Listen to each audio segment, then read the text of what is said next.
Like I said earlier on, it's just a day to Valentine's. A lot of us are planning those dinners and fancy restaurant visits and all that.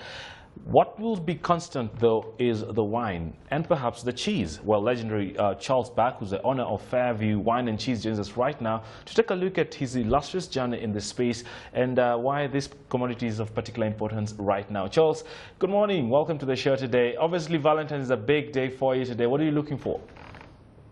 I'm looking to supply a lot of lovely rosé to a lot of beautiful ladies out there and make them very happy. Just let's talk a little bit about Fairview, because when you look at Fairview, the brand is big, it's well recognized. But if you look at the company, how it came together, this is a collection of small businesses. It's an old family business. My late grandfather started in 1937, and it's been a slow evolutionary progress where we added different dimensions depending on what the consumers require. Started as a wine business, then morphed into a cheese business, and today we've got a big tourism business which straddles all products of artisanal nature. So everything that's made by hand, that comes from agricultural roots, I'm involved with. Charles, obviously playing in the wine space in South Africa is a particularly difficult thing to do, looking at the competitive space of that particular industry. What keeps you going? First of all, a burning desire and passion to be involved with wine every minute of my life. I think my veins haven't got blood in it. It's got Shiraz in it. So I'm really committed to making as much wine as I possibly can in the rest of my life. And secondly, I think using wine as a catalyst to drive change in South Africa. You know, we're in a fortunate position that to make wine like you would do in other New World parts of the world are a very simplistic thing to go and do. But if you can use wine as a driver to facilitate change in your environment, it makes it all the more rewarding. So obviously for you, this is not just about the profits, is it? I think if you're just worried about profit, you wouldn't be in wine for sure, okay? It's about enjoying life to its full and allowing people that are connected to you or connected to your business to express themselves as well. So it's a holistic approach, and I am very fortunate to have 500 people working with me in the industry, and it generates jobs and it creates wealth for and socioeconomic upliftment for people that are involved with me. Just looking at the unique architecture of Fairview, how then are you able to translate vision or concepts such as quality down to this 500 people that work for you?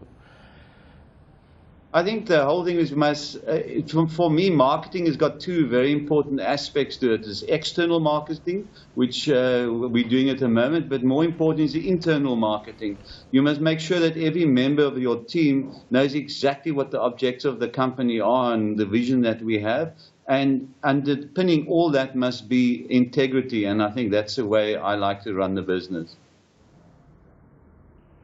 Obviously, being around for all these years, what do you see as the biggest challenges facing South African vineyards now? There's a couple of challenges. One, obviously the immediate one is we're experiencing quite a drought, which I see is happening all over Africa. But a big thing that we have to overcome is the negative perceptions that people all over the world have of our fantastic continent. The first thing, you have to break down the barriers, explaining that we are civilized people. We got an idea what quality is all about. We are good at what we're doing, and that to convince people, first of all, that Africa is a good place to do business with is the #1 challenge. Then on top of that, you have to then start talking about the wine. So we have to sell the continent first. And there's no better way than selling South Africa and South Africa than getting people here and tourists coming to our continent, interact with locals and understand that there's such a wealth of warmth and talent on this continent. And then I think we can really start accessing the global market and become a very important player in the future in the world of wine. Charles, people are at the center of your business, going by your philosophy. If we were to talk about the future of Fairview, are we likely to see Fairview go public any day soon? I don't think there'll be many takers for that. At the end of the day, I've never driven the business for bottom line, so I don't think a listing will be great, to be honest. I've driven it for the triple bottom line, and you don't necessarily find investors wanting to participate in that. But I already have passed on 10% of my ownership to people that work here in management. I'm very happy to report in the wine company, 3 of the 6 board members are previously disadvantaged communities, and they garnered the shares because of their abilities, not on any other reason. And I hope to, in the latter part of my life, to transfer ownership to a more broader-based section of my business. Certainly, it seems like we're not getting a piece of Fairview after all. We'll leave it there. Many thanks. That was Charles Back, the owner of Fairview Wine and Cheese. Just the day before Valentine's, he promises to give a lot of red roses to a lot of lovely ladies out there.